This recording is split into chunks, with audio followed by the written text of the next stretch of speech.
Right, welcome back. And to highlight the recent escalation in the Palestinian-occupied territories, we have with us over the phone His Excellency Ambassador Hussein Harridy.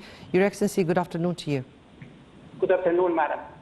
Right, we've been seeing escalation in the Palestinian-occupied lands, and we have seen the Egyptian denouncement of the just few days storming into Nablus, part of the all-out escalation that we've seen during a month.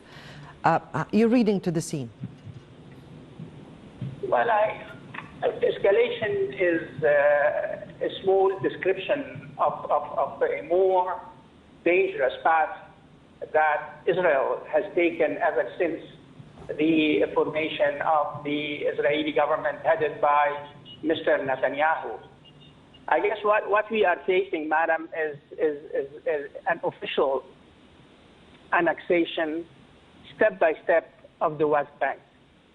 In other words, we are seeing the implementation on the grounds of what the Americans and the Israelis and some of their supporters in the Arab world have called economic peace between the Palestinians and the Israelis.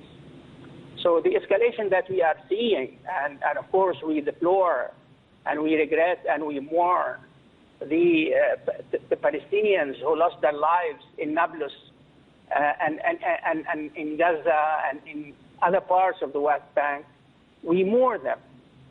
And this will keep on going, madam. It won't stop. It won't stop. I'm really sorry to say that it won't stop, because the ultimate objective of this Israeli government is the annexation of the West Bank. The ultimate goal of this escalation is the annexation of the West Bank. This is of the West Bank. The point that I would like to state is that we keep concentrating on Israeli escalation. This is tactics, madam, but it's not strategy. Escalation on the part of Israel is a tactic. It's not their strategy. It's not the end for them. They will keep pushing the Palestinians, pushing the Palestinians in order to leave the West Bank, or to accept the fait accompli. In other words, to accept Israeli sovereignty on the West Bank, and on the other hand, to tell the Arab countries that we will keep normalizing, we will keep pushing for full normalization of relations between Israel and the Arab countries, regardless of what in the West Bank, and regardless of any progress that may take place in settling the Palestinian problem. From an Israeli point of view, there is no Palestinian problem. And the Israeli Prime Minister said a couple of weeks ago that once we normalize relations with 99% of the Arab world, then and only then we'll discuss how Israel and the Arab countries with whom the Israelis would have normalized the relations would address the Palestinian question. So this is the bottom line of the Israeli position, or the position of the present government, madam. Economic peace between the Palestinians and the Israelis in the context of peace between Israel and the Arab world. Your Excellency, let me here ask you about or pinpoint on some of the issues that you spoke about. First of all, the Arab normalization, or some of the Arab normalization with Israel was pending on the Israeli steps towards peace with Israel and the initiation of two Palestinian, two states, the Israeli and the Palestinian, on the on the 1967 borders with East Jerusalem as the capital. And I guess that some of the Arab countries, particularly after the escalation, have decreased the kind of normalization they have offered before. If I may ask you here about the escalation itself and how it exacerbates and complicates the situation and the security, not just in the situation in the Palestinian occupied lands, but also for Israel, particularly that Israel itself, we're seeing in Israel every day protests over some measures of the government, the Israeli government. Your Excellency. Well, yes, madam. The demonstrations, the Israeli people are demonstrating not because of the Palestinian problem, at least that's my understanding of the political... Because of, I mean here that there are some problems inside Israel. They are protesting, madam, because the Israeli government, against the amendment of the laws governing relations between the Israeli Supreme Court and the Israeli Knesset. Indeed. The Israeli government wants to have the power to overrule the verdicts, the sentences by the Supreme Court.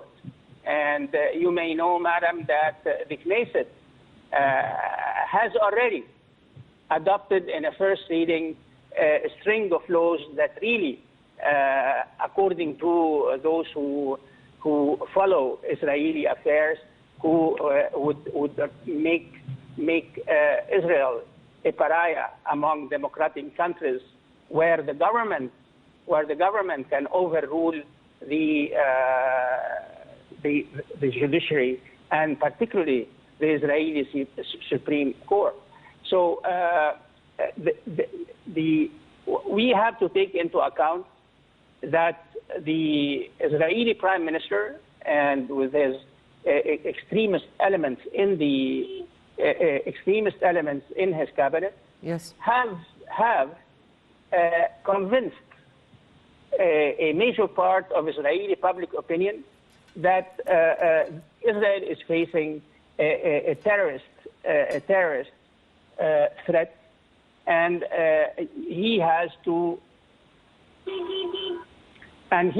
the Israeli government has to use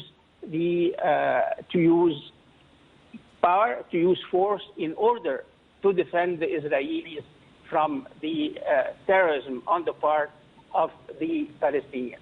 That's the situation within Israel. Now, coming to the Arab position, you have referred to something that took place in the past, dear madam, when the Arab countries, after the first and second Intifada, particularly after the second Intifada, had to close some representative office for the Israeli government that were functioning not in an official way in some Arab capitals.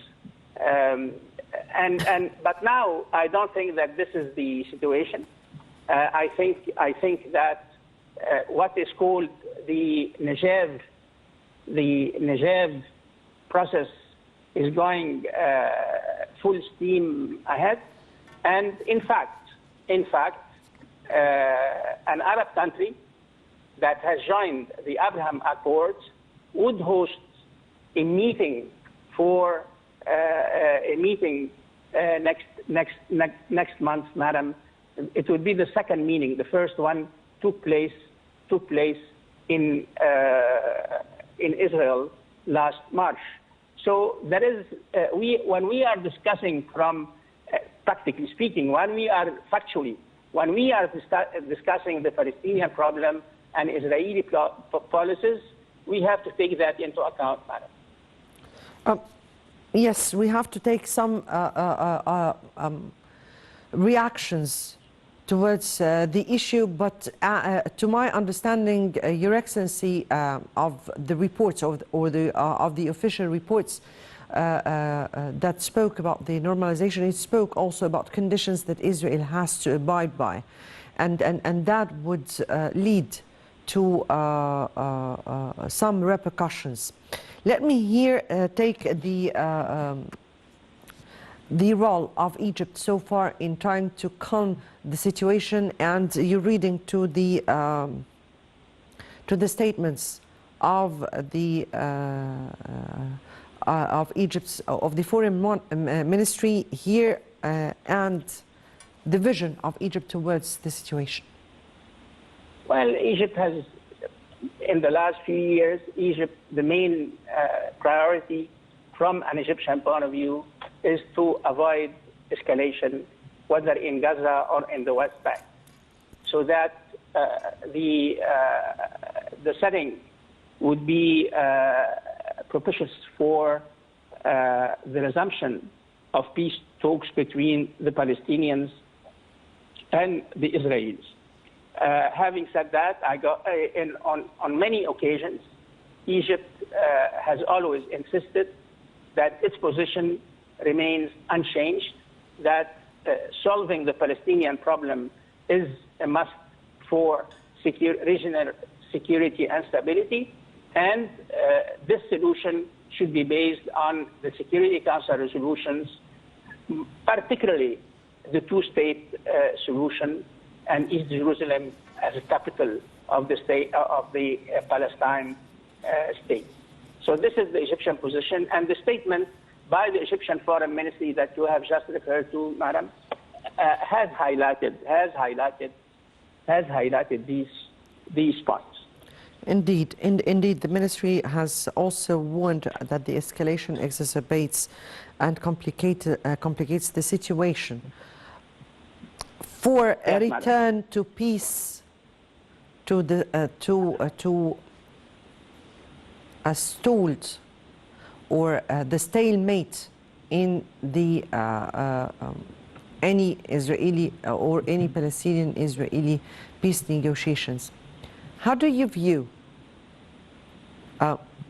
atmosphere of getting back to such negotiations, and how do you view the response of the international community towards the issue?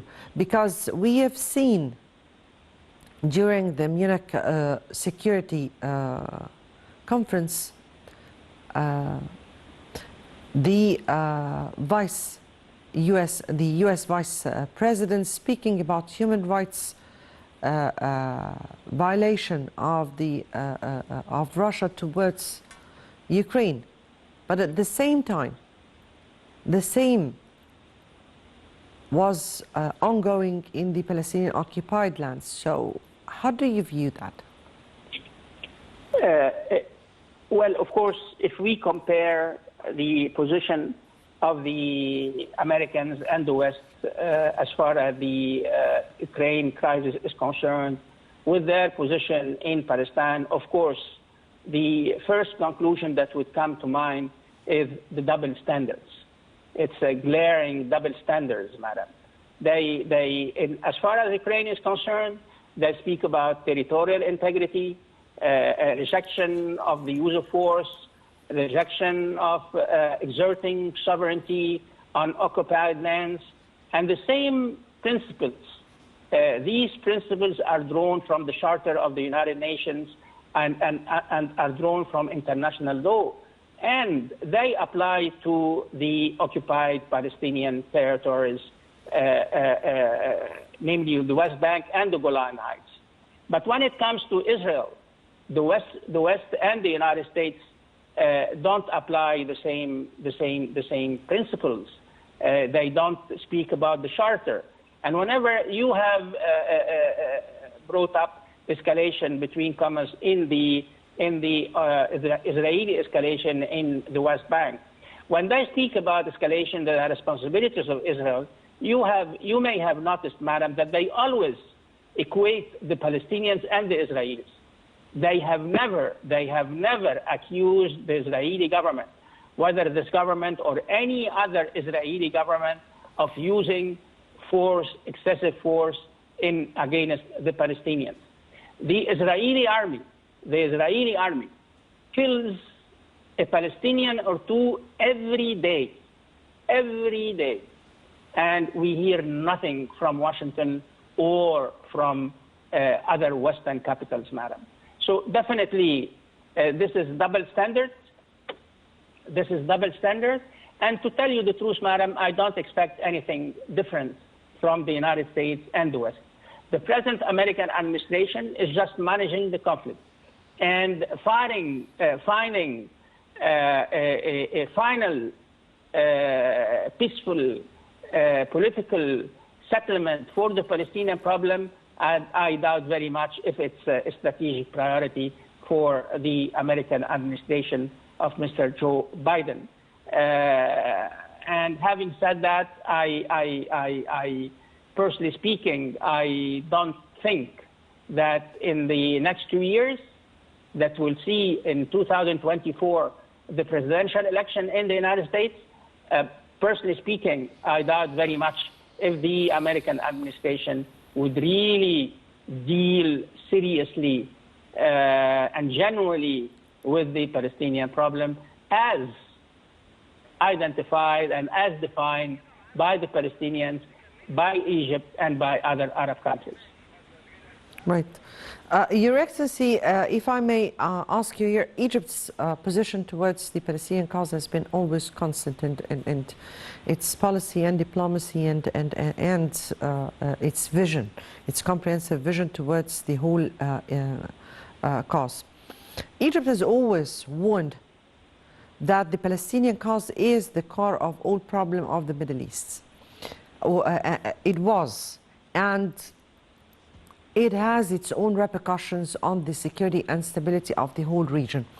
If now we're seeing other Arab problems complicating the whole situation. We are seeing the situation in Libya, we're seeing the situation in Syria, we're seeing the situation in Sudan, in Yemen, and other Arab countries. How do you view, first, Egypt's warnings of how the situation in the Palestinian occupied territories could exacerbate the situation in the Middle East? This is from one side. The other, how are the Arab problems reflecting on this cause so far?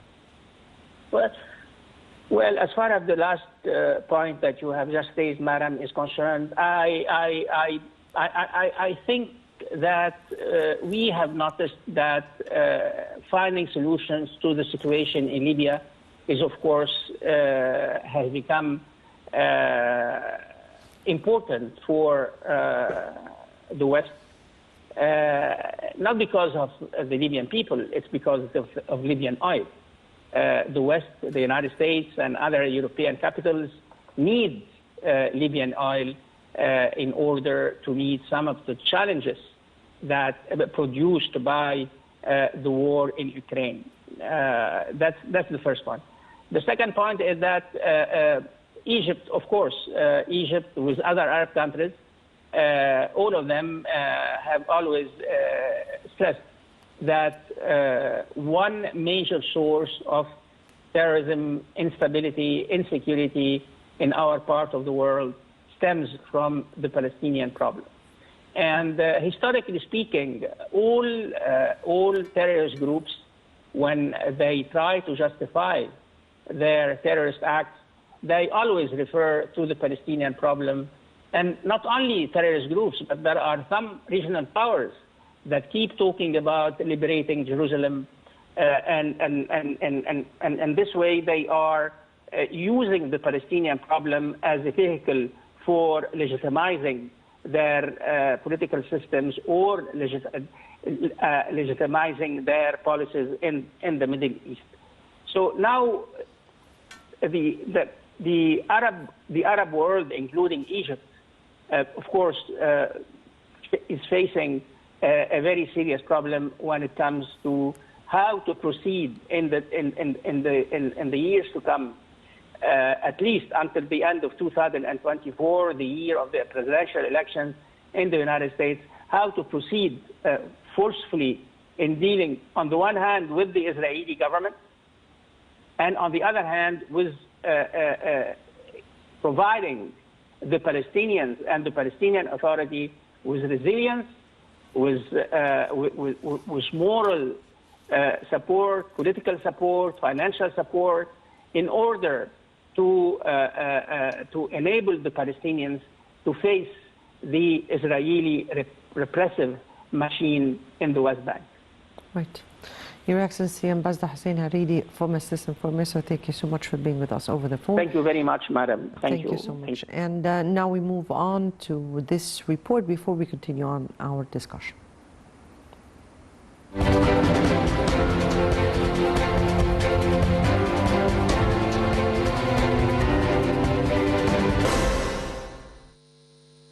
Egypt condemned Israeli occupation army raid that killed 11 Palestinians, including a teenager in Nablus. The Palestinian Health Ministry said more than 80 Palestinians suffered gunshots and wounds. In a statement, the Foreign Ministry expressed extreme concern over the escalation and its potential to undermine the efforts to achieve calm between the Palestinians and Israeli side. Meanwhile, the United States said it is extremely concerned by the levels of violence in Israel and the West Bank and fears that a raid by Israeli forces there could set back efforts to restoring calm. U.S. State Department spokesman Ned Price said that Washington was extremely concerned by the levels of violence. Also, the European Union said it is deeply alarmed by the spiraling violence in the West Bank. Condemning the acts of violence committed against civilians, France repeated Israel's obligation to respect international humanitarian law and use proportional force. Meanwhile, the Arab League condemned the aggressive violation by the Israeli occupation forces in Nablus, West Bank, considering it as a war crime and a war against humanity according to the international law. The final statement also boosted the legitimate Palestinian fight against the Israeli occupation. The statement called the international community to implement the decisions related to protecting the Palestinian civilians. Earlier, the Arab League held an emergency meeting on the level of permanent envoys in response to a call by Palestine amid an aggressive violation by the Israeli occupation forces in Nablus, West Bank.